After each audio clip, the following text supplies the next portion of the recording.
The stone under Asmiria's knees was slick with old blood and brine, as if the cell had been rinsed by the sea and never dried. She clutched the iron bars with both hands and pushed anyway, because her body had chosen this moment to split her open, because the cramps came in brutal, intelligent waves that did not care she was chained, because the midwife they'd promised her had never come. A scream climbed her throat, and she swallowed it whole, biting down on her own knuckles until she tasted copper. Sound was dangerous here. Sound brought boots. Sound brought laughter. Her belly hardened again. The world narrowed to breath and grit and the rattle of her cuffs. She braced her forehead against the bars, dragged air in through her nose, and the cold filled her lungs like needles. There were scents, too, even through the filth. Rust, sweat, damp straw. And beneath it, the faintest trace of something that made her vision tilt.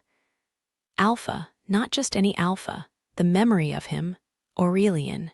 It was impossible.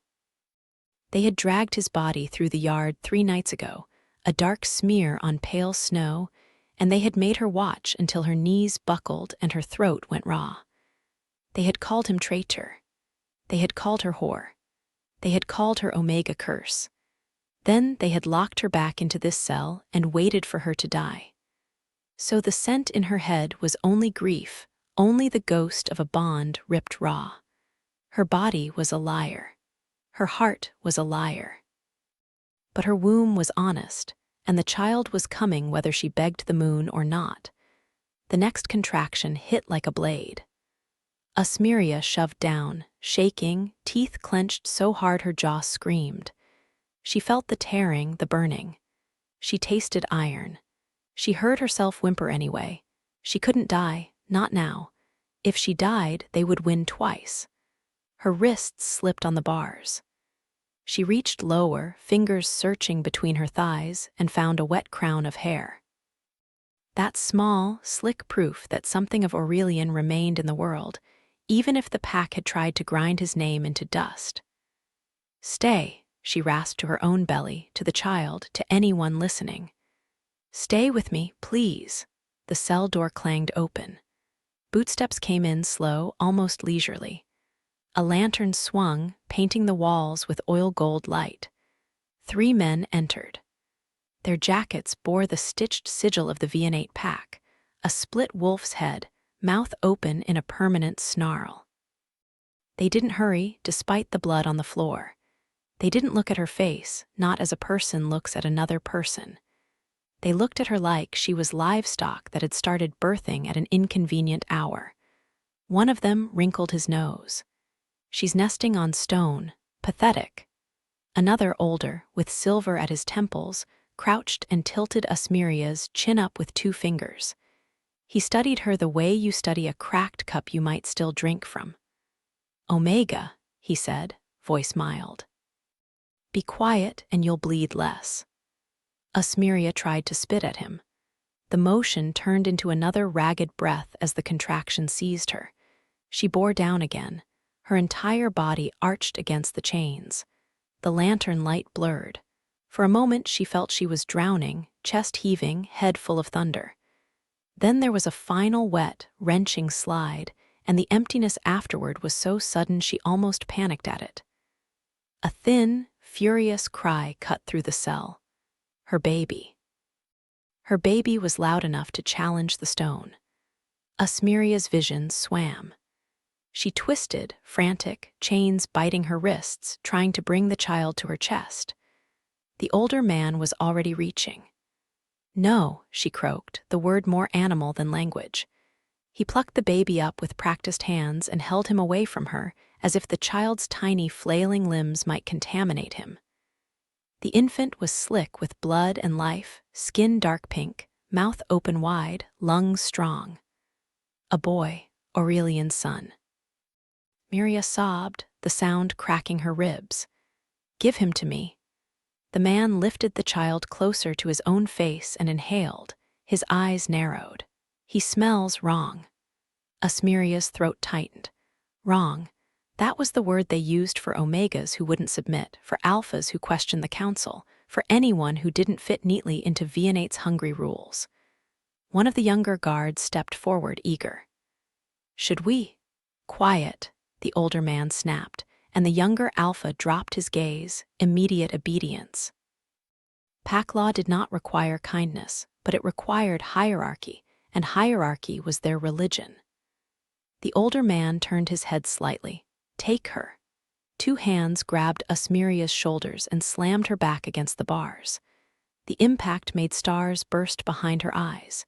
She fought anyway, feral, chains clanking, legs kicking, nails scraping on stone. "Please," she said, voice shredding. "He's mine." "Your mate was a traitor," the older man said, as if reading from a clean ledger. "You're a traitor." "Your whelp is," the baby's cry sharpened, outraged, and for one irrational heartbeat, Asmiria thought the whole fortress might crack from the sound. The older man's expression tightened. "He is dead." The lie landed like a fist. Asmiria didn't understand at first because the baby was in his hands, alive, thrashing, searching for warmth. She saw the tiny fingers open and close. She saw the cord still trailing, the wet sheen on his hair. Alive. Alive. But the older man's eyes held no confusion, only decision. He nodded to one of the guards. A coarse blanket came down over the baby like a curtain. The cry muffled, then cut off as if someone had pinched the world closed. The guard tucked the bundle under his arm and stepped back. Asmiria's lungs forgot how to work. Panic punched through her chest so hard she retched. "No, no, don't." The older man crouched again, close enough that she could smell the clean soap he used to scrub blood from his hands. "The Pack Council has already spoken," he murmured, almost gentle. "There will be no heir of Aurelian Divar. There will be no leverage. There will be no story you can tell that makes you sympathetic." He brushed a thumb over her cheek, wiping a streak of tears like she was a messy surface. "You will be sold when you're healed enough to stand. If you're useful, you'll live. If not, you'll die. That's all." Asmiria's scream followed them out of the cell, scraping her throat raw, chasing their boots down the corridor. It didn't bring the baby back. It didn't crack the fortress. It only made her hoarse in the dark. By morning, her milk came in anyway. She pressed her forearms to her breasts to dull the ache and rocked on the straw until her spine ached from the motion. Every time the cell door creaked, she lifted her head like a starving creature. Every time it wasn't him, she sank lower. They did not let her see the body. They did not show her a grave. They let her heal just enough that she could walk without fainting. Then they marched her through a yard that smelled like snow and wet wolf, past betas with hard eyes and alphas with bored mouths, and loaded her onto a wagon with other captives. When she asked where her baby was, a guard smiled without warmth and said, "Dead." When she insisted, the butt of a spear met her ribs and taught her a new kind of silence. The road turned her into something thin and quiet. The first buyer wanted an Omega to warm his bed and soften his reputation. Asmiria endured his hands and his cologne and his house full of sharp corners. She watched his guards. She learned how doors latched. She ran the first chance she had, barefoot in winter, lungs burning, milk leaking down her belly as if her body refused to forget. They caught her before dawn. They broke her finger for the trouble. They sold her again. The second buyer wanted a broodmare. Asmiria bit him. He branded her for it and kept her locked in a room that smelled of stale heat and male arrogance. He spoke of cycles and worth and lineage. She bled on his sheets and laughed until he struck her mouth. She learned to keep her laughter inside her head. The third buyer didn't want her at all. He wanted the coin for her. By the time she reached the city called Caldris, she had become a rumor someone could purchase. An Omega who had belonged to a dead Alpha, an Omega with a scandal attached, an Omega whose pack had thrown her away. The kind of Omega men wanted to own precisely because she was already damaged. Caldris had no clean air. Smoke curled between tall buildings. Alleyways stank of spice, rot, and piss. Above everything, 1,000 scents tangled, and Asmiria's body flinched at each alpha note as if expecting pain. They brought her through a back door into a place that called itself an entertainment hall and smelled like blood under perfume. The Gilded Pit. She heard it before she saw it, the roar of a crowd hungry for impact, for screams, for the sound of flesh meeting flesh. They marched her downstairs and through corridors lit in red, past cages where other Omegas sat with blank eyes, past betas sharpening knives for reasons that weren't culinary. A man with rings on his fingers inspected her teeth and hair as if purchasing a horse.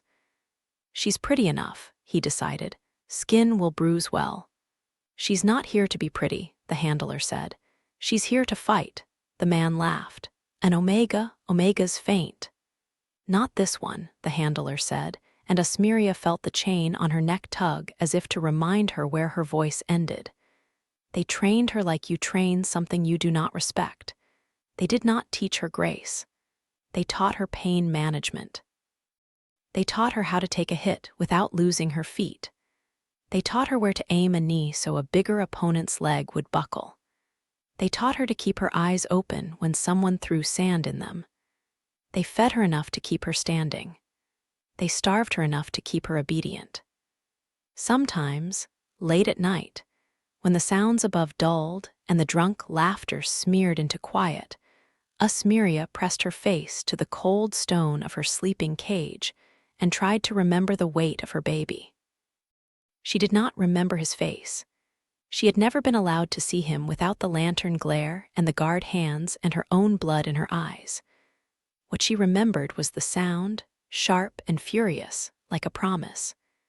3 years is a long time to survive without hope. It is also long enough for hope to become a weapon again. The night she smelled him, she was already bleeding from the nose. The arena sand stuck to her sweat. A cut above her eyebrow dripped into her eye, stinging, blurring the world. The crowd shouted for more, always more, as if human throat and lung were built for nothing but demand. Her opponent was a beta woman with scarred knuckles and a grin too wide. The handler had said, "Win this and you eat meat tonight. Lose this and you sleep in the punishment box." Asmiria rolled under a swing, came up with sand in her mouth, and drove her elbow into the woman's ribs. The impact thudded through her arm. Pain flared, immediate and bright. The woman snarled and grabbed her hair. Asmiria's scalp burned. She twisted, raked her nails down the woman's wrist, and kicked back. The crowd roared approval at the cruelty. They did not care who bled. They cared that someone did. As the beta stumbled, Asmiria's breath hitched. A scent threaded through the thick air, cutting past sweat and beer and animal excitement like a blade through cloth. It was clean in a way nothing here was clean. It carried a note of warm cedar and storm metal and something else, something impossibly familiar. Milk. Blood. A bond that never fully formed. Her knees went weak in a way no punch had ever managed. No, she spun, eyes wild, scanning the ring through the blur of blood and tears. The crowd was a wall. Faces, mouths, teeth. The lights overhead burned. The sound hit her like surf. The scent came again, closer, and her body responded before her mind could. Her Omega instincts, starved and beaten but not dead, lunged toward it like a starving animal toward food. A child. An alpha child. But not a toddler, not anymore. 3 years old maybe, small enough to slip between legs, big enough to hold a knife if someone taught him, strong enough that his scent carried without apology. Alive, her son. The beta opponent took advantage of Asmiria's pause, slammed a fist into her stomach. Pain exploded. Asmiria folded and tasted bile. The crowd screamed in delight. Asmiria coughed and forced her eyes open. "Stop," she tried to say, but it came out as a broken sound. Her gaze snagged on the edge of the ring where a narrow gate opened briefly. A small figure moved there, quick as shadow, escorted by two large betas. The child's hair was dark. His posture was too still for his age, shoulders held like someone had taught him discipline by force. He did not look at the ring with awe. He looked with assessment, cold little focus. He turned his head slightly, and Asmiria caught the curve of his cheek. Her vision went white. He was beautiful in the way danger is beautiful. Aurelian's bone structure. Her own mouth. Eyes too old for a child. One of the escorts murmured something, and the boy nodded without expression. Then the gate closed, and the scent was swallowed by the arena's stink. Asmiria screamed then, a raw, cracked sound that did not belong in a fighting ring and made the crowd falter for half a heartbeat. The beta opponent froze, confused, and in that blink, Asmiria moved on instinct. She drove her forehead into the woman's nose, felt cartilage crunch, and shoved her down into the sand. She didn't wait for mercy. Mercy didn't exist here. She twisted the woman's arm until the beta howled and slapped the ground in surrender. The bell rang. The crowd erupted again.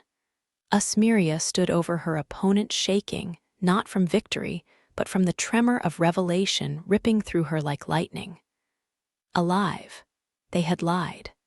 They had taken him and lied. They had turned him into something that walked with guards like a tiny prince of violence. When the handlers dragged her out, she didn't resist. She let them wash the blood off her face with rough hands. She let them slap ointment on her cut. Her mind was already running down corridors, already clawing at plans, already building a ladder out of hell rung by rung. She had learned how to survive without hope. Now she had something sharper. After the fight, they threw her a slab of meat as promised. Asmiria held it and did not eat. Her hands were too unsteady. In the cage room, other Omegas watched her with hollow eyes. Asmiria leaned close to the bars and forced her voice through the tightness in her throat. "Who was that child?" she whispered to the nearest Omega, a woman with a shaved head and bruises in the shape of fingerprints. "The one with the escorts." The woman's mouth tightened. "Don't ask. I have to." The shaved-headed Omega exhaled, the sound trembling. "They call him the Little Fang. They say he's a weapon. They say he doesn't cry. They say if you touch him, the owner cuts off your hands." "Owner," Asmiria repeated, and her stomach turned. The woman's eyes flicked upward toward the ceiling, toward the private boxes above the arena where rich alphas watched with clean hands. "New management," she said, and the words tasted like fear. "He bought the pit 2 months ago. Nobody knows where he came from. He doesn't smile. He doesn't take lovers. He just collects things." "An alpha," Asmiria said, because she could already feel it, a pressure in the air that wasn't present before, as if the whole building held its breath around one presence. The shaved-headed Omega nodded once. "An alpha who doesn't act like anyone I've seen. If you want the Little Fang, you have to get through him." Asmiria pressed her forehead to the cold bars and let the reality settle. She had found her son. Now she had to steal him from a monster. That night, sleep did not come. When she closed her eyes, she saw the child's stillness and felt the phantom weight of him being lifted out of her arms. She waited for the handler's footsteps to fade, for the building to settle into its midnight creaks. Then she did the thing that had kept her alive. She moved. The cage lock was old. The handler who had closed it was lazy. Asmiria had watched the keys. She had watched the turn of the wrist. She had practiced with a strip of wire hidden under her mattress straw. It took her 3 minutes to pick the lock. Her heart pounded loud enough she thought the whole hall would hear. She slid out, bare feet silent on stone, and crouched in shadows as a guard passed at the far end of the corridor. She didn't head for the exit. Exits were for people with nowhere specific to go. Asmiria went deeper. She followed scent where she could, dodged light, kept her breathing shallow. The closer she got to the arena's upper levels, the cleaner the air became, as if money scrubbed the world. A door stood at the end of a hallway guarded by two betas with thick necks. The door was black lacquer with a silver handle shaped like a claw. Behind it, Alpha. Behind it, the one who owned the pit. Asmeria didn't have a weapon. She had her body, her bruises, her desperation. She also had something that men like him didn't expect from an Omega, audacity sharpened by grief. She stepped out of the shadows and walked toward the guards as if she belonged there. The betas straightened. One held out an arm. Back.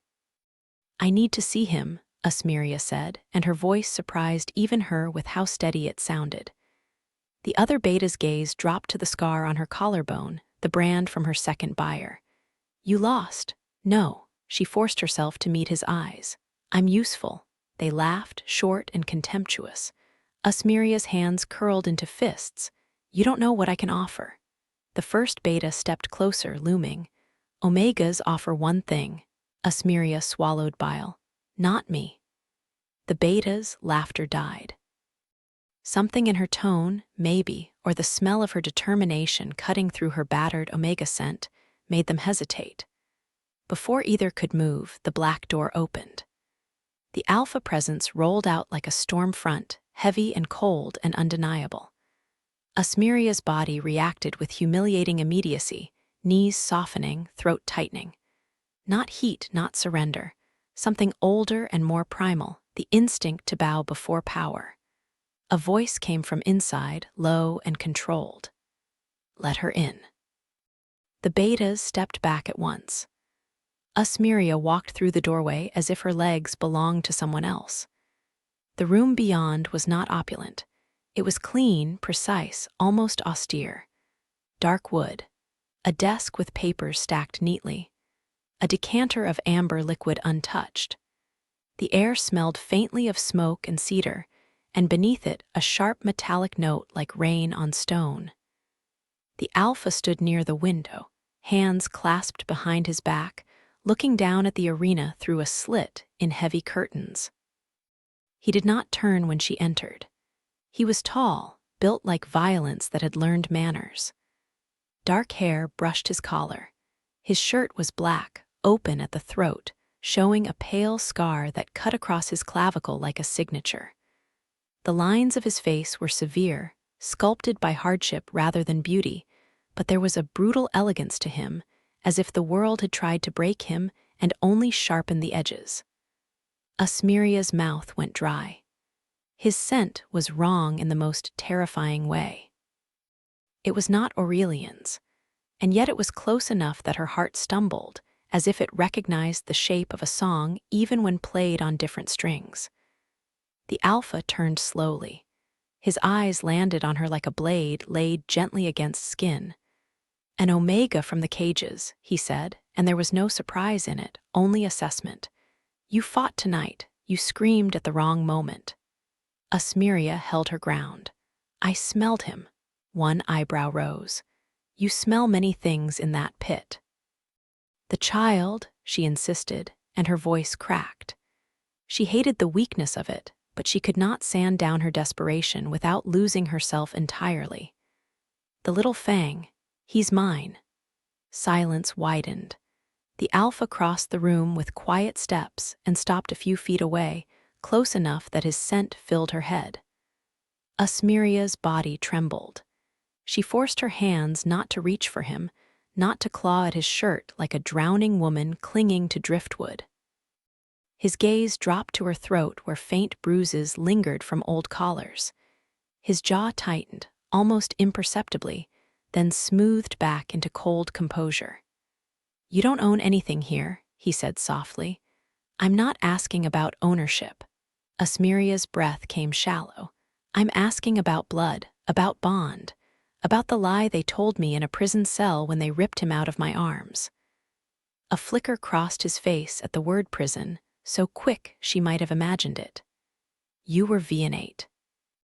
"I was Aurelian Divar's mate," she said, and saying the name felt like pressing a bruise. "And then they killed him and called me traitor."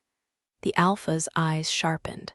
"Divar, Asmiria watched him closely now, the way she watched opponents in the ring.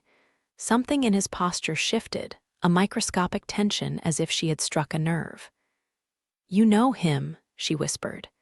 The alpha looked past her, toward the door, as if making a decision. Then he moved faster than she could track. One moment he was a careful distance away.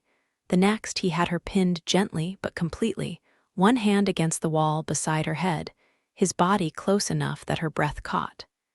He did not touch her skin, not quite. The restraint was deliberate, a display of control that felt almost more dangerous than aggression. His voice dropped. "Say his name again." Asmiria's pulse hammered. Fear and fury tangled in her ribs. She forced the words out. "Aurelian." The alpha's nostrils flared as if he were tasting the name. His gaze searched her face with an intensity that made her feel transparent. "And your name?" "Asmiria." His mouth twitched, not a smile, but something like pain. He leaned in, close enough that his breath brushed her ear. "You're sure about the child?" "I would know my own," she hissed, "even if they washed him in bleach and taught him to bite." The alpha drew back just enough to look at her again. "You walked into my office without permission and demanded my property." "He is not your property." "No," the alpha agreed, and the word came out like a promise sharpened into steel. "He is." Asmiria's throat tightened. "Then help me." The alpha studied her, and for the first time she saw something beneath the coldness. A darkness that wasn't cruelty for sport, but something deeper. A rage banked so long it had become part of his bones. "You want to steal a weapon from the underworld and disappear," he said. "I want to take my son and run until my legs break," Asmiria said, and her eyes burned.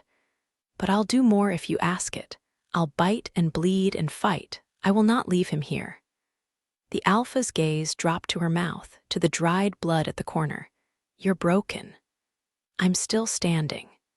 His hand shifted on the wall, knuckles whitening, as if he was holding back an impulse.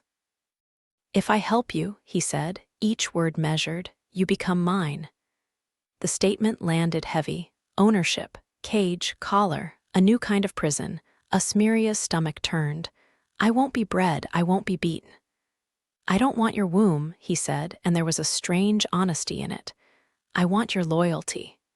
"Why?" The alpha's eyes hardened. "Because Viennate didn't only betray you." Asmiria's breath caught. "They betrayed you." He stepped back, finally giving her space, and the absence of his body felt like a sudden cold. He walked to the desk and opened a drawer. He took out a small object and tossed it toward her. Asmiria caught it automatically. A ring. Silver heavy, with a tiny inlaid onyx wolf head. The inner band bore a scratch she recognized instantly, because she had traced it with her thumb 100 times on Aurelian's hand when they were still allowed to touch without fear. Aurelian had carved it himself during a winter when the pack had been kind enough to pretend they were a family. Asmiria's fingers shook so hard she almost dropped it. "Where did you?" The alpha's voice came quiet, almost rough. "He was my twin."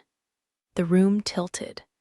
Asmiria stared at the alpha's face again, really looked.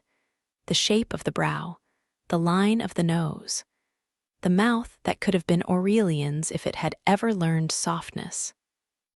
The eyes, not the same color, but the same intensity, the same way of looking at the world as if it was something to be challenged. Her chest seized. Grief hit her so hard she had to brace a hand on the wall to stay upright. "That's not possible," she whispered. "They said he had no family." "They said many things," the alpha replied. "They buried my name before they buried me. They told the pack I died on a raid. Then they sold me into someone else's war. I crawled back." His jaw clenched. "And I bought this pit because it sits on the same trade routes Viennate uses for their secrets." Asmiria swallowed, throat raw. "Your name?" The alpha's gaze pinned her.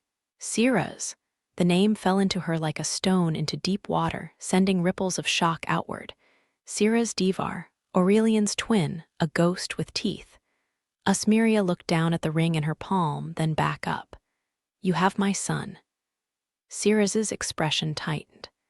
I have him because if I didn't, someone worse would. I took him out of Vianate's hands through a broker 3 months ago. I didn't know who his mother was until tonight.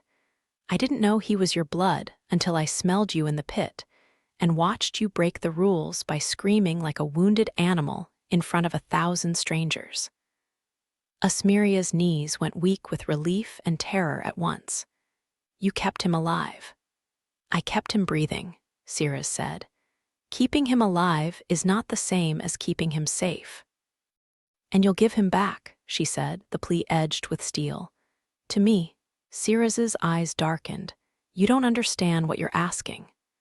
I understand everything, Asmiria whispered, stepping closer, ring clenched tight in her fist. I understand that Vianate lied. I understand they murdered your brother and stole my baby. I understand they would do it again if they could. So yes, I understand. Tell me the price. Sira's gaze dropped to her hand, to the ring, and something like grief crossed his face so quickly it hurt to see. When he looked up again, he was all cold decision. You become my Omega, he said. Not for show, not for the crowd, for my household. You wear my mark. You stand beside me when I burn Vianate to ash. And you help me because you know their habits, their faces, their lies. Asmiria's mouth went numb. To belong to an alpha again after what the world had done to her sounded like stepping back into the fire that had already burned her once. But the scent of her son still haunted her lungs, a clean thread through years of rot. She lifted her chin. And if I refuse? Sira's voice stayed calm, but the air tightened. Then you go back to your cage. The little fang stays in mine, and Vianate keeps breathing. Asmiria closed her eyes. In the dark behind her lids, she saw a tiny figure standing too still, eyes too old, learning not to cry because tears did not bring comfort. She opened her eyes again, and something in her had already turned. I will do it, she said, and her voice did not shake this time. But you swear to me, on your blood, on Aurelian's name, you swear you will not use my son as a weapon. Sira's jaw worked as if the vow cost him. Then he extended his hand, palm up. Swear, Asmiria demanded, stepping close enough to place the ring into his palm. Sira's curled his fingers around it, and for the first time his control cracked just enough to show the storm underneath. On my blood, he said, voice low. On my brother's name, I swear. The vow settled between them like a chain and a bridge at once. Asmiria drew in a shaky breath. Then take me to him. Sira's gaze held hers, and in it Asmiria saw the shape of what was coming. Violence, vengeance, a war fought in corridors and contracts and teeth. She also saw, startling and dangerous, the faint possibility of something else. Protection, not the soft kind, the ruthless kind that made monsters step back. Sira's turned toward the door. Stay close, he said. Asmiria followed, heart hammering, as the black lacquer door opened onto the corridor, and the world beyond shifted with the first real chance she'd had in 3 years. Behind another door somewhere in this building, her son was breathing, and she was finally close enough to steal him back. The corridor outside Sira's office smelled of waxed wood and watchful sweat, and the moment Asmiria stepped into it, the building seemed to notice her existence again. Doors held their breath. Footsteps paused, then resumed with altered rhythm. The pit was a creature that understood power, and Sira's moved through it like a spine. Keep your eyes down, he said, not because he wanted submission, but because he knew how predatory men became when an Omega lifted her chin. If anyone speaks to you, you answer with silence. Asmiria nodded once. The ring's imprint still burned against her palm, as if it had branded her through skin. They took a staircase guarded by two betas with thick forearms and the flat expressions of people paid to forget what they saw. Sira's didn't slow. His scent pressed outward in a controlled wave, not a threat exactly, but a statement of territory. One of the betas opened the gate without being asked, eyes flicking to Asmiria and away again as if looking too long would invite consequences. The lower they went, the less the air resembled an entertainment hall and the more it resembled a kennel for war. There were no red lanterns here, no perfume trying to pretend blood was theatrical. The lights were white and clinical. The walls were plain stone. The doors were metal, each with a small viewing slot at eye level. Asmiria's stomach tightened. He's down here. Sira's glanced at her, and for a heartbeat she saw something unguarded in his eyes, something like an apology that couldn't afford to become a habit. Yes. A muffled thud sounded behind one of the doors, followed by a child's sharp inhale, disciplined and silent. Then a voice, adult, male, irritated. Again. If you flinch, you lose your finger. Asmiria's body moved before her mind finished catching up. She stepped toward the sound, pulse roaring in her ears, vision tunneling until the world was nothing but that door and whatever waited beyond it. Sira's caught her wrist gently, and the restraint was worse than chains because it was careful. If you run in like prey, you teach him you're weak. He has been trained to respect only strength. I am his mother, Asmiria whispered, the words tearing out of her like something hidden under ribs. He shouldn't have to respect strength to be held. Sira's jaw tightened. I know. He released her wrist and reached for the door's latch himself. The metal was cold under his hand. He opened it without ceremony. The room beyond was small, bare, and brightly lit, with sand on the floor like a miniature version of the arena. A low table held bandages, salves, and a neat row of wooden knives. There was a target board fixed to one wall, peppered with tiny punctures. A bucket of water sat in the corner, untouched. Near the center, a child stood very still. He was smaller than Asmiria had imagined, because her grief had built him into a myth, but his posture was rigid with unnatural discipline.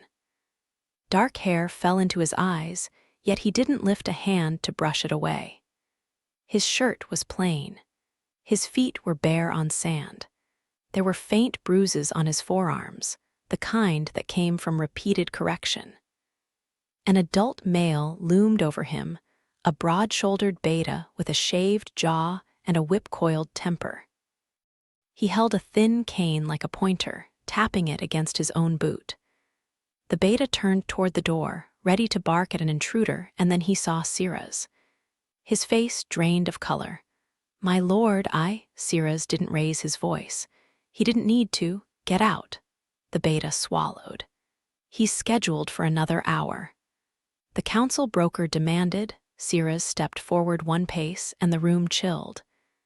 Get out, he repeated, and the words sounded like a verdict.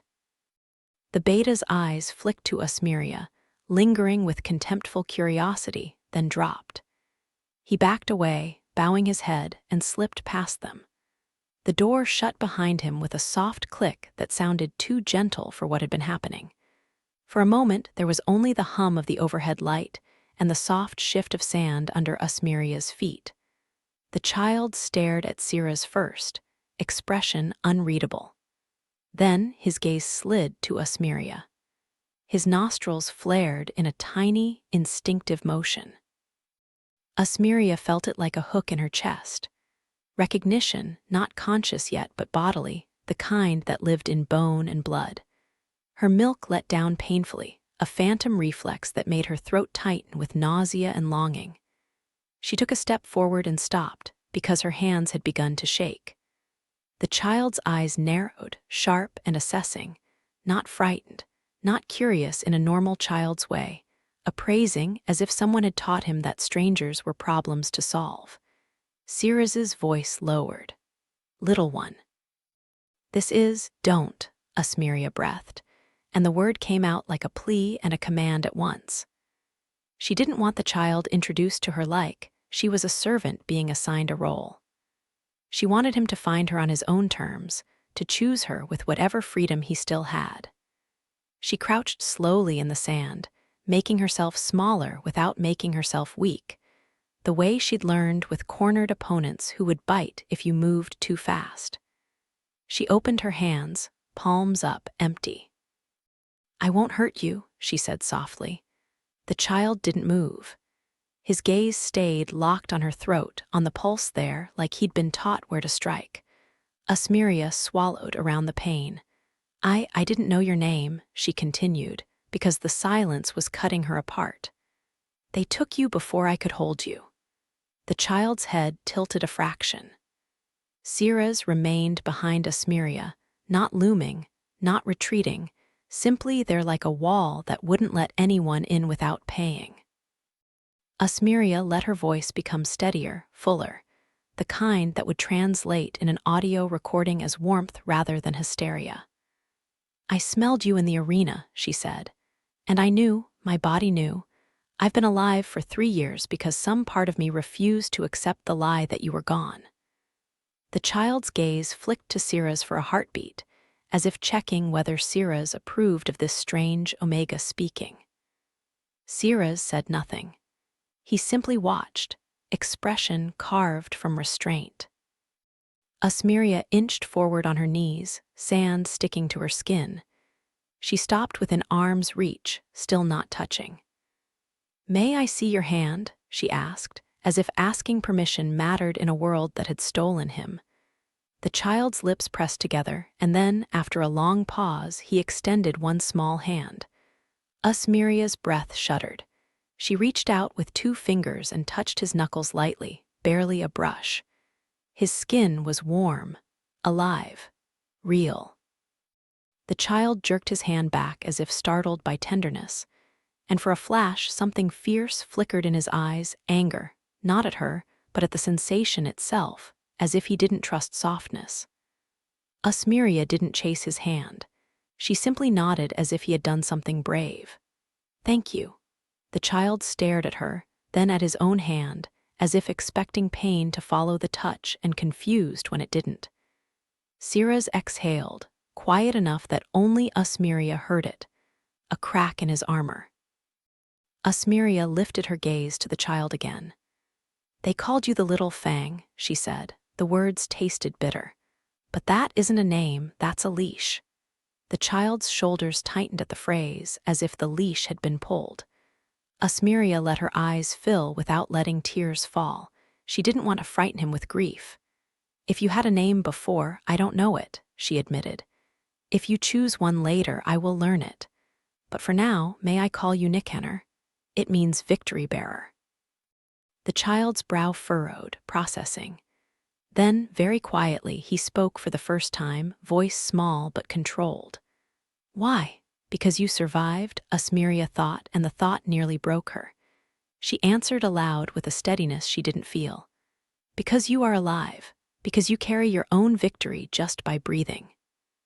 Nickhenner stared at her for a long moment, and then, with a suddenness that stole Asmiria's breath, he stepped forward and pressed his forehead against her shoulder. It wasn't an embrace. It wasn't even trust. It was scenting. He inhaled, a deep, deliberate pull, the way young wolves learned their family. Asmiria froze, terrified that if she moved, she would ruin it.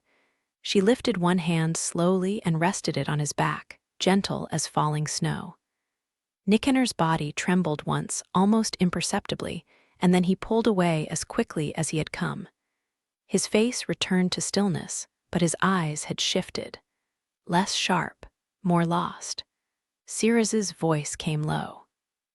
"He has been given suppressants to blunt his instincts. It made him easier to shape." Asmiria's nails dug into her palm. "Stop giving them." "I already did," Siras said, and there was a quiet violence in the words that made Asmiria believe him.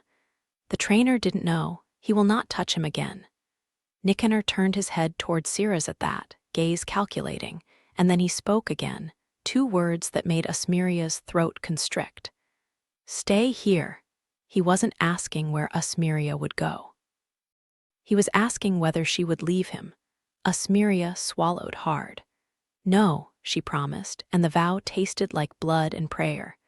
I am here. Nicanor held her gaze. Then, as if making a decision, he stepped closer again, this time not to scent, but to stand at her side, close to her knee, small and fierce, like a cub claiming a place. Siras watched them, expression unreadable. We need to move him tonight, he said. Vianate has a representative in Caldris. They've been sniffing around my contracts. The broker who helped me purchase him has been asking questions I don't like. Asmiria felt the familiar flare of danger. They want him back. They want leverage, Siras corrected, and the calm in his voice was more frightening than shouting. They want a weapon. They want a story that ends with you begging. I will not give them that. Asmiria pushed herself to her feet, wobbling slightly. Nicanor's hand darted out, gripping her fingers with surprising strength, as if to anchor himself through her balance. Siras opened the door. Come. They moved through the corridor in a tight formation, Siras in front, Asmiria behind him with Nicanor pressed to her side. No one challenged them at first. The pit's lower halls were loyal to the scent of their owner. People averted their eyes and pretended not to see an Omega and a child being escorted like contraband. Then a door ahead opened, and the air snapped with alarm. A man stepped into the corridor wearing a tailored coat too clean for the underlevels. He carried himself like someone accustomed to rooms quieting when he entered. Two betas flanked him, but their eyes were not pitais, they were pack eyes, disciplined and predatory. The man's hair was silver at the temples, his mouth was thin. His scent hit Asmiria like a fist of memory. Soap, cold stone, prison, the older guard from the cell. For a heartbeat Asmiria could not breathe. Her skin tried to crawl off her bones. His eyes landed on her, and recognition lit them with mild interest, as if she were an old stain he'd seen before. Well, he said, voice smooth as old hinges. The traitor Omega still lives. Asmiria's hand tightened around Nicanor's, protective and shaking at once. Nicanor's head lifted, nostrils flaring, and the child's posture changed in an instant, shoulders squaring as if training took over. Siras stopped, the corridor suddenly too narrow for all this history.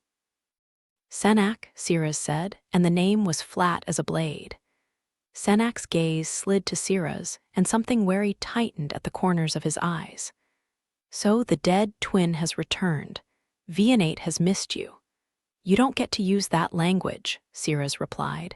Say why you're in my building. Senak's smile thinned. Business. The Vianate Council has heard rumors of a certain acquisition, a child who belongs to them by right. Nicanor's fingers dug into Asmiria, as if the word belongs had yanked on something inside him. Asmiria felt the urge to lunge, to claw Senak's eyes out, to pay him back for the blanket that had muffled her newborn's cry. She forced herself to breathe, because she couldn't afford to lose control with her son watching. Siras's voice stayed even. There is no such right. Leave. Senak's gaze drifted to Nicanor, and his nostrils flared with greedy satisfaction. Oh, he murmured. There you are. The council will be pleased. The pack has plans. Siras moved. He crossed the distance in 2 steps and seized Senak by the throat, slamming him back against the wall with a thud that made dust jump from the stone. The betas flanking Senak reached for weapons, but Siras's own guards appeared from nowhere, the underlevels responding to their master's anger like a nerve ending. Steel whispered. Boots shifted. The corridor became a held breath. Asmiria turned her body slightly, shielding Nicanor with her hip. The child didn't cower.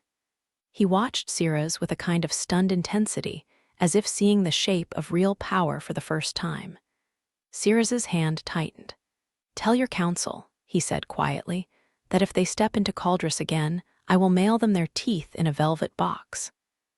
Senak's face reddened, eyes bulging slightly, yet his expression didn't fully lose its composure. He had been in too many brutal places to be impressed by hands around his throat. "You think you can hide him," he rasped. "The council has allies. The underworld has price tags. Your pit has mouths that can be bought." Siraz's gaze sharpened. "That is why you're here, not to negotiate, to measure my defenses." Senak's smile twitched. "Perhaps." Siraz released him with a shove that made Senak stumble. "Leave," Siraz said. "Now." Senak straightened his coat as if nothing had happened.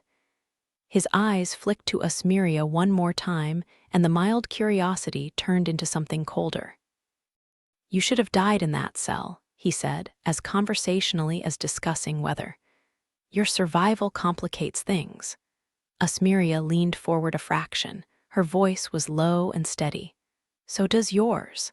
Senak's eyes narrowed, then he walked away, his betas following. The corridor's tension loosened by degrees, but it did not vanish.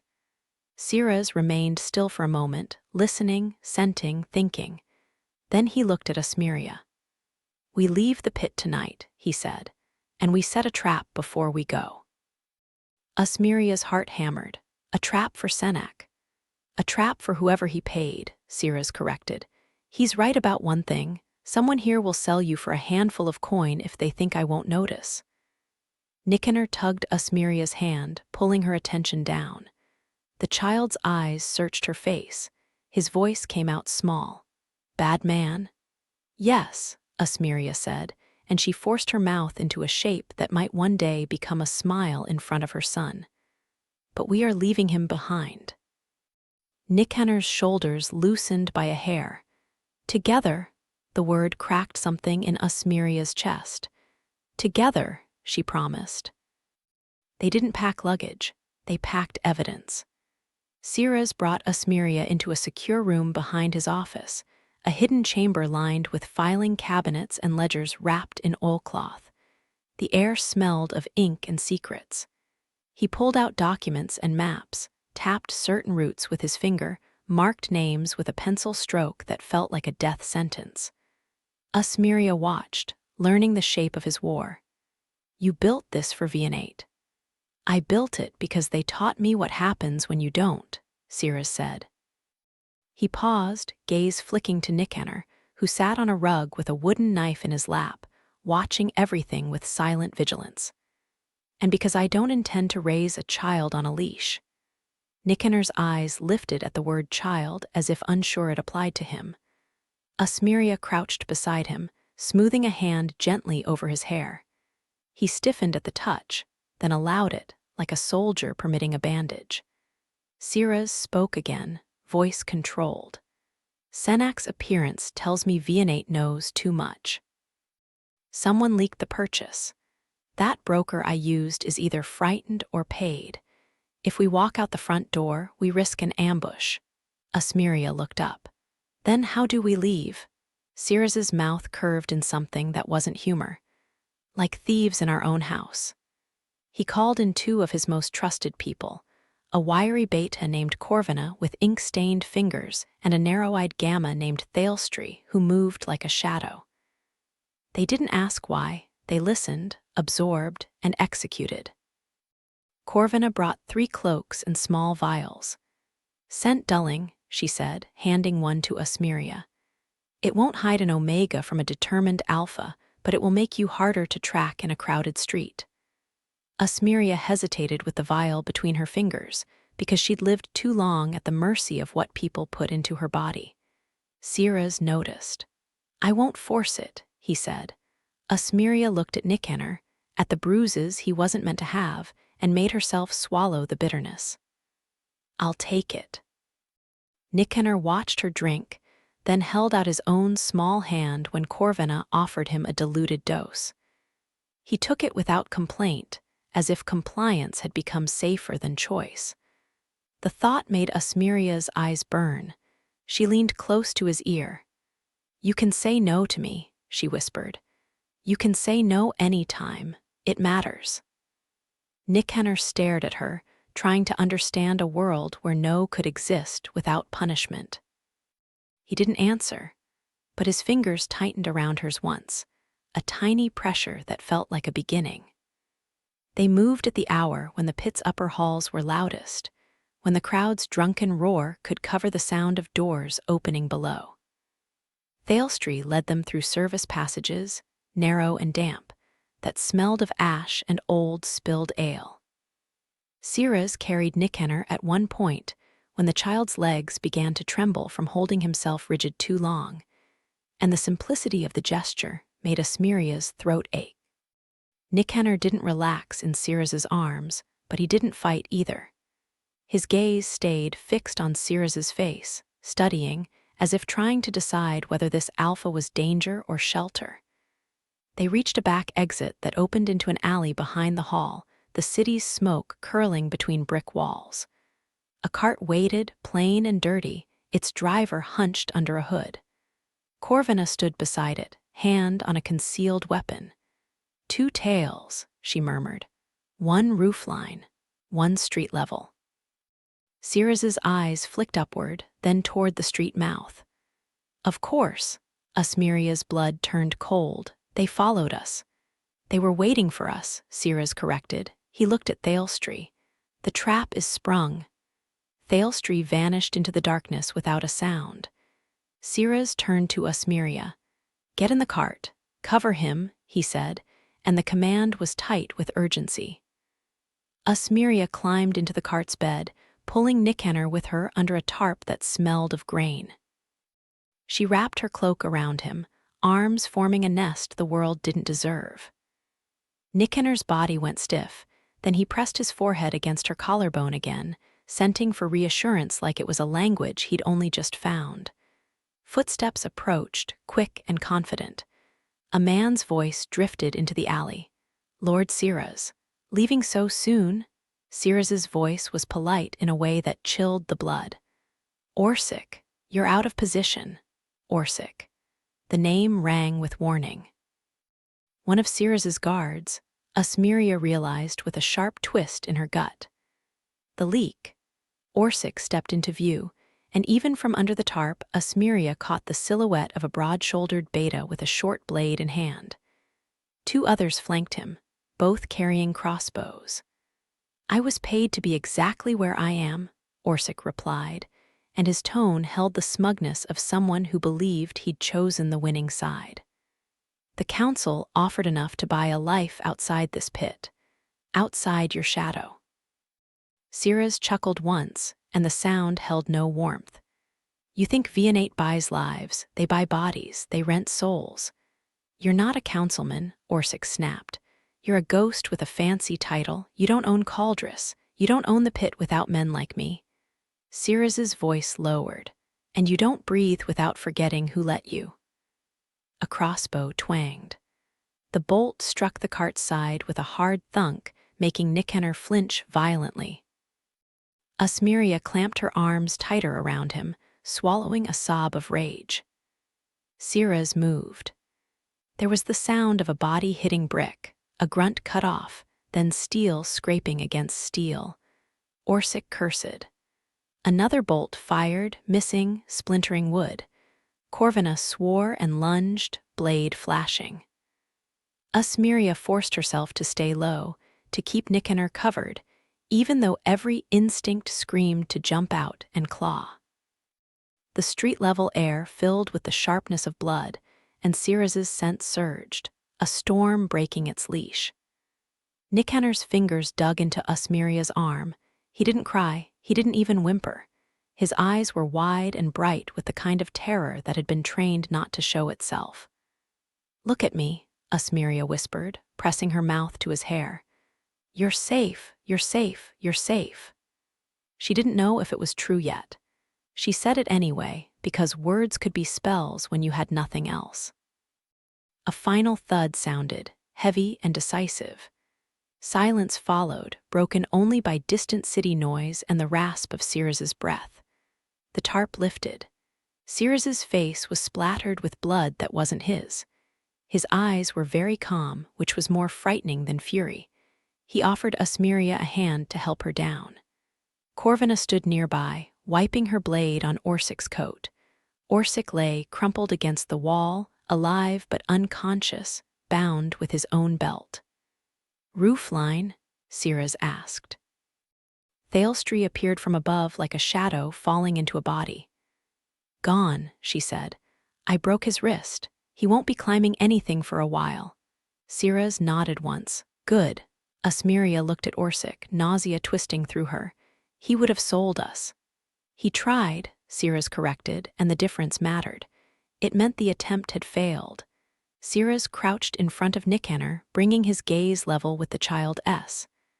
"You saw violence," Siras said, voice steady. "But you also saw something important. Nobody takes you from us."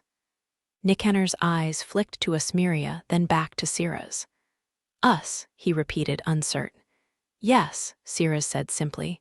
Asmiria's throat tightened. It wasn't a declaration of love. It was something rougher and more useful, a promise of belonging that could withstand teeth. Siras straightened and looked at Corvina. "Take Orsik to the ledger room. Keep him alive. I want his confession written, signed, and sealed. Vianate loves paperwork when it can be used as a weapon." Corvina nodded, no hesitation. Siras turned to Asmiria. "We leave now. The longer we linger, the more chances the city gives them." Asmiria climbed back into the cart with Nicanor, and Siras took the driver's seat himself. Thalestri melted into the night to cover their trail. The cart rolled forward.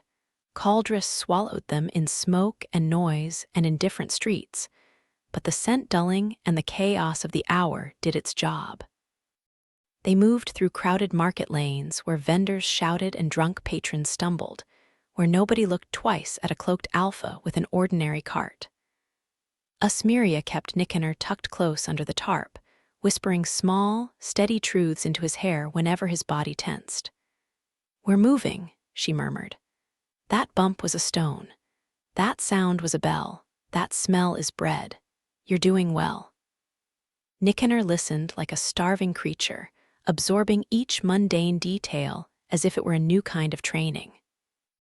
After an hour, the city's edges softened into outskirts, then into open road. The air grew cleaner, the stars sharpened.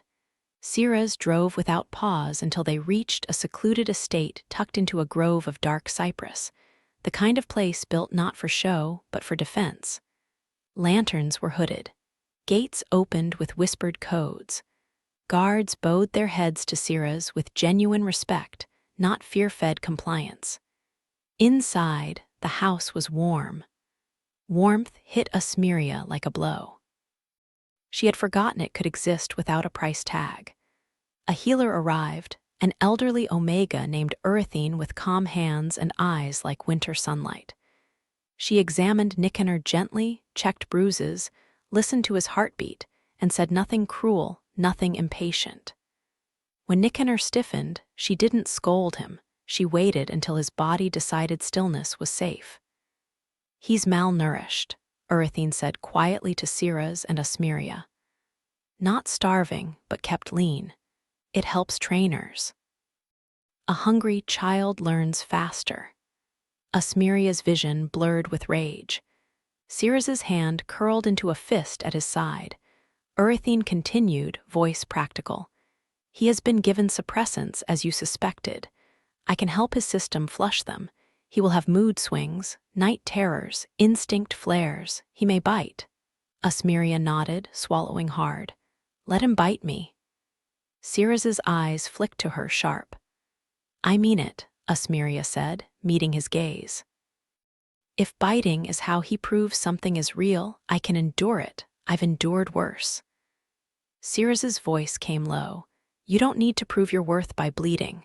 Asmiria's mouth tightened. "I'm not proving it, I'm offering it." Siras held her gaze for a long moment, then inclined his head, accepting the distinction as if it mattered. "Then we do this carefully." Erythine arranged a bedroom for Nicanor with a low bed, soft blankets, and no locks on the inside. She placed a bowl of fruit on the table and a small wooden wolf figurine beside it, a simple thing carved with kind hands. Nicanor stood in the doorway, suspicious of softness. Asmiria crouched beside him. "This room is yours," she said. "Nobody comes in unless you want them to. If you want the door open, it stays open. If you want it closed, we close it." Nicanor looked at the bed as if it might swallow him. His voice came out thin. "No cage. No cage," Asmiria promised. Siras stood behind them, arms folded, watching with a grim kind of reverence, as if witnessing something he had once been denied. Night arrived like a slow tide. Asmiria lay on the floor beside Nicanor's bed, refusing the temptation of comfort because she didn't trust it either. She kept one hand on the bed frame, a touch point that said, "I am still here." Nicanor lay stiff under blankets, eyes open long after sleep should have taken him.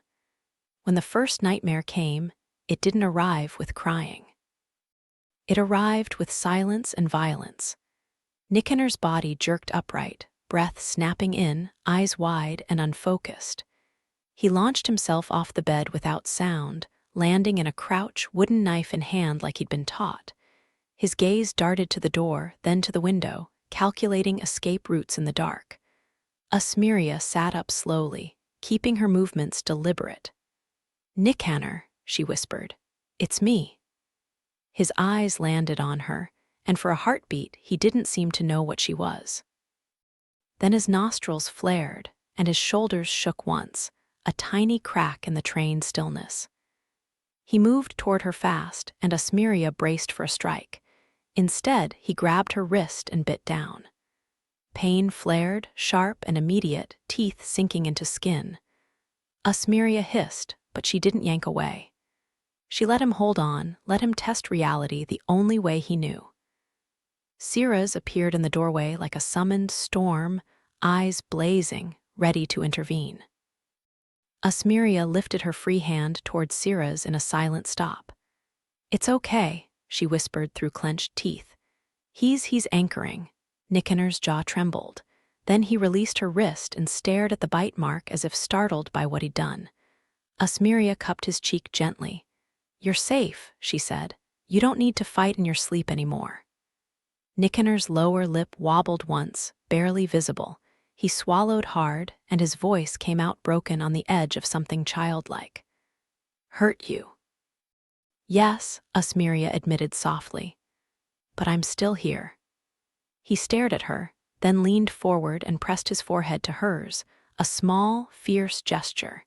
His hands clutched her sleeves as if afraid she might evaporate. Siras remained in the doorway, silent. The anger in his face slowly reshaped into something else, pain, and then a restrained tenderness so unfamiliar it looked like a wound. Asmiria looked up at Siras. "Stay," she murmured, because she saw the loneliness in him, too, the way he stood as if the threshold was the only place he belonged. Siras hesitated. Then he stepped into the room and sat against the wall near the door, keeping distance, offering presence without invasion. Nicanor glanced at him, wary, then looked back at Asmiria. "Alpha," he whispered, as if the word were both accusation and question. Asmiria smoothed his hair. "Siras is family," she said, and she watched Siras flinch almost imperceptibly at the word. "If you want him to be." Nicanor considered that, eyes serious in the dark. Then he turned his head slightly toward Siras. "No hit," he said, voice cautious. "A rule, not trust." Siras's voice was low and steady. "No hit." Nicanor's shoulders loosened by a fraction. The night passed in small breaths and careful closeness, not a miracle, but a beginning that did not demand perfection. By morning, Siras's household had become a war room. Corvina arrived with Orsick's confession sealed in wax. Thalestry brought news of Caldris. Senak had returned to his lodgings furious, and 2 Viennate caravans had been seen on the east road, heavier than trade required. "They're bringing muscle," Thalestry said, "or they're bringing cages." Asmiria's stomach clenched. Sira's spread maps across the table. His finger traced the route toward Viennate territory, then toward a border tribunal site known as the Cairn of Nine, where pacts settled disputes under old laws that even corrupt councils feared to break openly. "I can't kill Viennate in a night," Sira said, "but I can strip them of legitimacy. I can put their trafficking on record in front of witnesses who matter." Corvina's gaze sharpened. "With the confession and your ledgers. And with Asmiria," Sira's added, looking at her. "Her testimony." Her face, the proof that they sold a bonded Omega and stole her child. Asmiria's pulse quickened. "They will call me traitor again." "Let them," Sira said. "The tribunal doesn't care what names Viennate uses. They care about broken law, and Viennate has broken enough to choke on." Asmiria's hand drifted unconsciously to the bite mark on her wrist. It throbbed, a reminder of what she was fighting for. Sira's voice softened just slightly. "You don't have to do this." "Yes," Asmiria said, and the certainty surprised her with how calm it felt. "I do. I am done being erased." Sira's nodded once, accepting her as an ally rather than a burden. Urythine entered, carrying Nicanor on her hip with surprising ease. The child's arms were wrapped around her neck like he'd decided she was temporarily safe. He watched the map-covered table with wary curiosity. "We leave today," Sira said, glancing at Nicanor. "It won't be comfortable. It may be dangerous." Nicanor's gaze flicked to Asmiria. "You," he said, as if the presence of his mother was the only variable he cared about. Asmiria reached out. Nicanor slid off Urythine's hip and came to Asmiria without hesitation, pressing his shoulder against her thigh. The gesture made her throat tighten, because it was small and enormous at once. "I'm coming," Asmiria promised. Sira's watched that, and something in him steadied, as if seeing the child choose Asmiria gave Sira's permission to believe in something beyond vengeance. They traveled in a convoy that looked like ordinary trade. Wagons covered in canvas, guards dressed as merchants, routes chosen to blend into the world. Sira's rode in the lead with Thalestri. Asmiria rode in the second wagon with Nicanor tucked beside her, wrapped in blankets, a carved wooden wolf in his hands. When the road grew rough, Nicanor leaned into Asmiria's side and slept in short bursts, waking at every unfamiliar sound. Each time he woke, Asmiria whispered the same steady sentence into his hair. "You are not alone." 2 days into the journey, they reached the outskirts of the Cairn of Nine, a ring of ancient standing stones on a windswept rise. Tents dotted the surrounding field, each marked with a different pack's sigil. Fires burned low. Guards patrolled with ritual seriousness. The air smelled of cold grass and old law. Viennate had arrived. Asmiria recognized their scent before she saw their banners. Sharp, clean, arrogant, as if they believed they owned the air itself. Her stomach lurched. Her skin remembered the cell. Sira's hand touched the small of her back, brief and grounding. "Breathe," he murmured, so quietly only she heard. "They don't get to steal your breath." Asmiria drew in air, slow and controlled. Nicanor stood close, holding her cloak with one hand. His gaze tracked the Viennate men like a wolf pup tracking a threat. Senak approached with a group of Viennate alphas, their posture confident, their eyes hard. Senak's gaze snagged on Nicanor and sharpened with greedy satisfaction. He bowed slightly toward Sira's. "Lord Sira's, returning to your roots." Sira's smile held no warmth. "Coming to confess your crimes in public takes courage. I'm impressed." Senak's eyes narrowed. "You bring an Omega and a child as if this were a sentimental parade. The tribunal will not indulge theatrics." "The tribunal indulges evidence," Sira said, "and I have plenty." Senak's gaze slid to Asmiria. "She shouldn't be here," he said, voice smooth. She is a convicted traitor. Her word is ash. Asmiria lifted her chin. Her voice came out steady, full, unmistakably alive. You told me my baby was dead. A ripple moved through the nearby onlookers. Heads turned. A few scents flared curiosity, alarm, interest. Senak's expression didn't shift much, but his eyes hardened. Grief makes Omegas delusional. You covered him in a blanket before he stopped crying. Asmiria continued, each word a nail hammered into the world. You took him from my arms and lied to me. Then you sold me.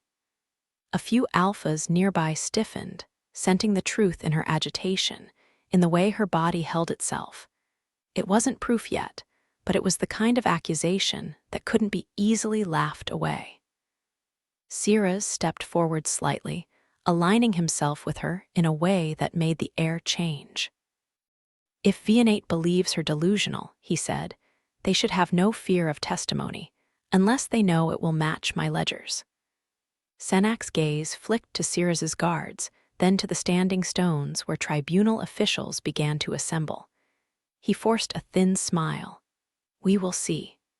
The tribunal began with ritual, names spoken, sigils displayed, oaths sworn under the stones. The presiding arbiter, an elderly alpha named Margrave Caligo Vant, listened with eyes like flint. He did not smile, did not soften for anyone. Siraz presented first. He laid out documents, shipping manifests showing Omega sales routes, contracts signed by Vianate council members, receipts for special acquisitions.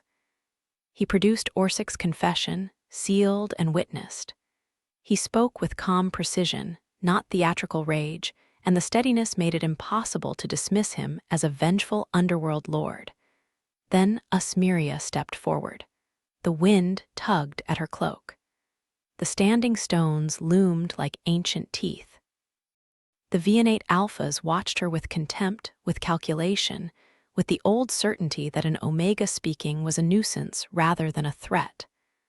Asmiria looked at them anyway. She looked at Senak. She looked at the arbiter. I gave birth in a Vianate prison cell, she said, voice clear. My mate, Aurelian Divar, was executed as a traitor. The council told me my baby died. They did not show me a body. They did not allow a burial. They sold me across borders and claimed it was justice. Murmurs moved through the watchers like grass under wind. Asmiria continued, forcing her words not to fracture. 3 years later, I smelled my child in a fighting pit in Caldris. He was alive. He was being trained as a weapon. The Vianate Council sent Senak to retrieve him. That is not grief, that is fact. Senak stepped forward, outrage finally performed. This is absurd, the arbiter raised one hand, silencing him without effort. You will speak when asked, Margrave Vant said, voice flat. His gaze remained on Asmiria. Do you swear your testimony under stone, under law, under consequence? I swear, Asmiria said, and she meant it with everything left in her. Margrave Vant's gaze shifted to Nicanor, who stood beside Urythene at the edge of the circle, small and watchful. Bring the child closer. Asmiria's stomach clenched. She didn't want Nicanor displayed like an object again. But Urythene guided him gently forward, and Nicanor came with stiff reluctance, his hand clutched around the wooden wolf.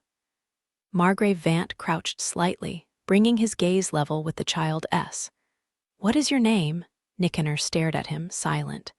Senak's mouth curved, satisfied, as if the child's silence proved obedience. Asmiria took one step forward and spoke softly, just loud enough for Nicanor to hear. You can speak if you want, she said, but you don't have to. Nobody will hurt you for silence here. Nicanor's shoulders trembled. His gaze flicked to Siraz. Siraz didn't move, didn't crowd him, simply said, voice low, you are not property. Nicanor swallowed. Then he lifted his chin and spoke, voice small but steady. Nicanor. A ripple ran through the crowd because the act itself was defiance. Margrave Vant nodded once. Do you know Vianate? Nicanor's eyes slid to Senak, and something cold tightened in the child's expression. He didn't look afraid. He looked like a blade recognizing the hand that sharpened it. "Bad," Nicanor said. Senak's face tightened. "He has been coached." Margrave Vance's gaze snapped up, sharp as frost. "You will be silent," he said, and Senak went still. Margrave Vance looked back at Nicanor. "Did Vianate take you from your mother?" Nicanor's small hand tightened around the wooden wolf. He didn't answer immediately. His eyes flicked to Asmiria, and Asmiria held his gaze with as much steadiness as she could summon. Nicanor nodded once. That single motion struck the circle like a hammer. Margrave Vance rose slowly, expression unreadable. He turned toward Siraz. "You claim Vianate trafficked in Omega, stole a child, and attempted retrieval through bribery and violence." Siraz inclined his head. "Yes." Margrave Vance's gaze shifted to the Vianate delegation. "Do you deny the signatures on these documents?" A Vianate Council Alpha stepped forward, lips tight. "Those documents could be forged." Siraz held up another ledger, then another, then a sealed stamp. "Then match the seals," he said, "or explain why your council stamp appears on contracts for Omega sales." The Council Alpha's jaw flexed. Senak's eyes darted, calculating. Margrave Vance's voice cut through the air like a law carved into stone. "Vianate is hereby placed under sanction pending investigation by allied pacts. Their trade routes will be seized.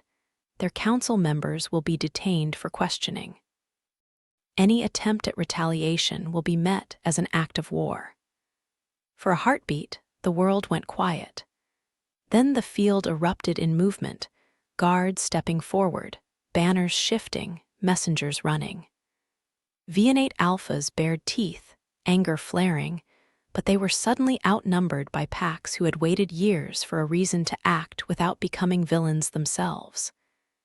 Senak's gaze snapped to Asmiria, and the mild curiosity was gone, replaced by cold hatred. He made a subtle hand signal to one of his betas. Asmiria saw it because she had learned to read men who thought Omegas were too fragile to notice. Her breath caught. "Siraz," it happened fast. A Vianate beta lunged toward Nicanor, aiming to snatch the child as if the tribunal circle were just another corridor to exploit. Nicanor's body moved on training, twisting away with startling speed. He didn't run toward Vianate. He ran toward Asmiria. Asmiria surged forward, scooping him up, turning her body to shield him. Senak drew a blade, face twisting into fury.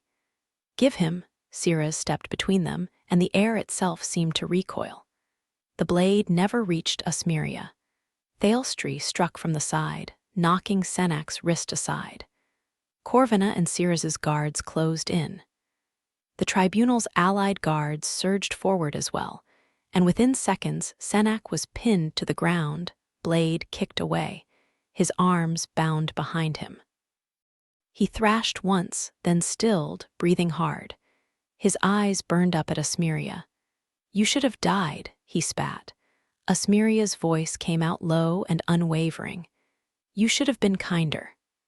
Senak's mouth twisted, and for the first time he looked afraid not of death, but of consequence, of being remembered as what he was in a world that would finally write it down. Margrave Vance's voice carried across the chaos. "Take him," he ordered, "and take the rest." Vianate's delegation was hauled away under guard, snarling and cursing, their pack pride collapsing into ugly survival. Their banners were lowered. Their scent, once arrogant, became sharp with panic. Asmiria stood trembling with Nicanor clutched against her, feeling as if the ground under her feet had shifted from quicksand to stone. Not safety yet, but solidity. A path. Siraz came to her, face controlled, hands empty and visible, showing her he wasn't about to take the child from her arms. "It's done," he said quietly. Asmiria's voice shook. "Is it?" Siraz's gaze softened just a fraction. "The first part, the part that makes them mortal." Nicanor's small hand reached out and touched Siraz's sleeve, a tentative brush. Siraz went very still, as if afraid movement would scare the child away. Nicanor stared at Siraz's face and spoke, voice almost a whisper. "No cage," Siraz swallowed. "No cage," he promised. Asmiria's eyes burned. She held Nicanor tighter, then let herself lean, just slightly, into Siraz's presence. It wasn't surrender. It was exhaustion finding a wall that would not move. Sanctions moved like whether once the tribunal spoke. Within weeks, Viennate trade routes were seized by Allied patrols.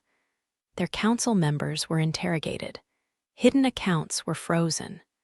Brokers who had once sold omegas like livestock found themselves dragged into daylight by people with legal authority and sharp memories. Siraz did not claim a throne. He claimed a house. He took the Divar name back into public record with the tribunal's blessing. He used his ledgers not only to punish Viennate, but to dismantle the networks that had profited from broken bodies. He returned coin where he could, built shelters where returning coin was not enough, and hired omegas and betas who had survived similar fates because survival made them excellent at recognizing predators. Asmiria moved through those weeks like someone learning to live with her heart outside her chest.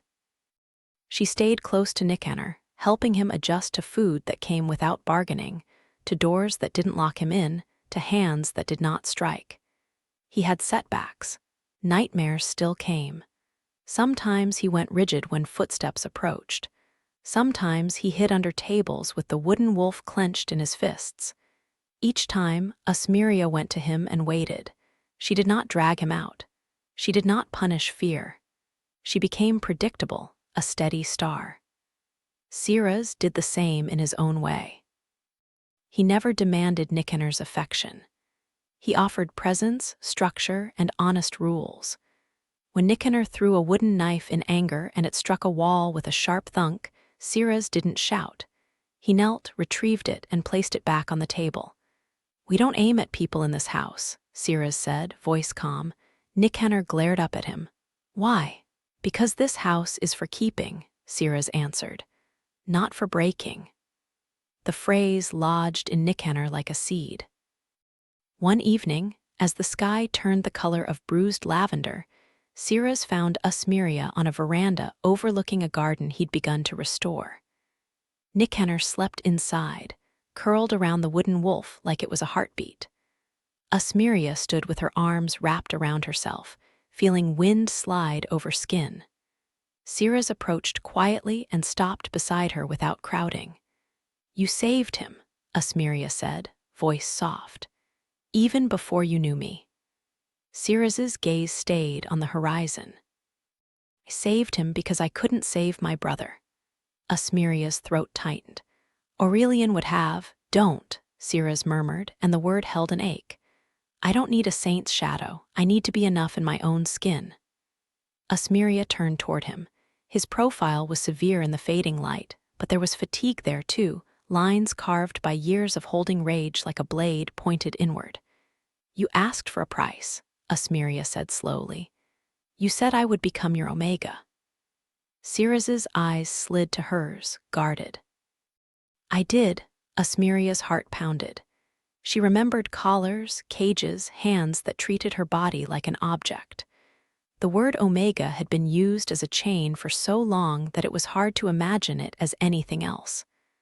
"I will not be owned," Asmiria said, voice steady. "Not again." Siraz nodded once. "Then don't be." Asmiria blinked, thrown. Siraz continued, voice low. "I wanted loyalty because I didn't know how to ask for partnership. I wanted control because I don't trust what I become when I lose it." His jaw flexed. "But you didn't come to me as prey. You came as a mother with teeth. I don't want to put a collar on that." Asmiria's breath caught, a strange, fragile warmth spreading through her chest. "Then what do you want?" Siraz looked at her for a long moment, the honesty in his gaze almost too sharp. "I want you to choose me," he he said. Not because you owe me, not because you're trapped, because you can leave and you decide not to. Asmiria's eyes burned.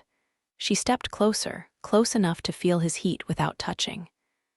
And Nikenner? She asked, because she could not build any future that did not include her son like a sun at its center. Siraz's voice softened. He is yours, and if he ever chooses, I would like to be his too. Asmiria's throat tightened. The bond she'd once had with Aurelian had been a bright thing, a foolish thing, built on the belief that packs protected their own. That belief had been murdered in a prison yard. But standing here, with Siraz's restrained vulnerability offered like an open hand, Asmiria felt something else stirring, something she hadn't allowed herself in years. Hope, not as a fantasy, but as a decision. She lifted her hand and touched Siraz's chest lightly, feeling the steady beat beneath. He went still, as if afraid to inhale too hard. I choose you, Asmiria said, and the words landed like a key turning. But not as a cage. Siraz covered her hand with his, warm and careful. As a home, he said. Asmiria nodded, tears finally sliding down her cheeks in silent relief. Siraz leaned in, stopping just short, giving her the choice even here. Asmiria closed the distance and pressed her mouth to his in a kiss that was not hungry, not desperate, but deliberate. A vow made with breath rather than ink. When they parted, Siraz rested his forehead against hers, and his voice came rough. I will mark you when you ask for it, he said, not before. Asmiria's chest ached with the weight of being respected. Then I will ask, she whispered, when Nikenner is ready to see it as love and not ownership. Siraz nodded, and the agreement settled between them like something sacred. Inside the house, Nikenner stirred and padded sleepily to the doorway, rubbing his eyes. He stood there in a too-large shirt, hair messy, wooden wolf clutched in one hand, and watched them with solemn seriousness. Asmiria stepped away from Siraz slightly, gentle. Hey, she murmured. Bad dream? Nikenner stared at Siraz for a long moment, then walked straight to him and held up the wooden wolf. Siraz blinked. For me, Nikenner nodded once. Siraz accepted it with both hands as if it were a crown. Thank you, he said quietly. Nikenner watched him, then leaned against Asmiria's leg and yawned. Sleep, he murmured. Asmiria lifted him into her arms, and he went willingly, heavy with trust. As she carried him back inside, Siraz followed without trying to take him, only trailing behind like a guardian shadow. Later, when Nikenner was tucked into bed and the house was quiet, Siraz and Asmiria stood in the hallway outside his room. Asmiria looked at the door, then at Siraz. We did it, she whispered. Siraz's gaze held hers. We're doing it, he corrected gently. Every day. Asmiria nodded, feeling the truth of it settle into her bones.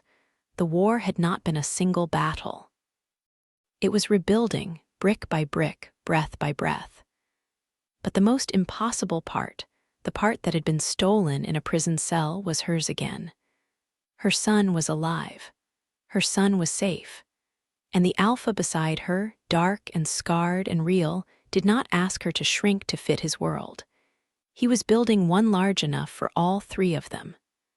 The night outside was cold, but inside the house the warmth held steady, as if it had decided to stay.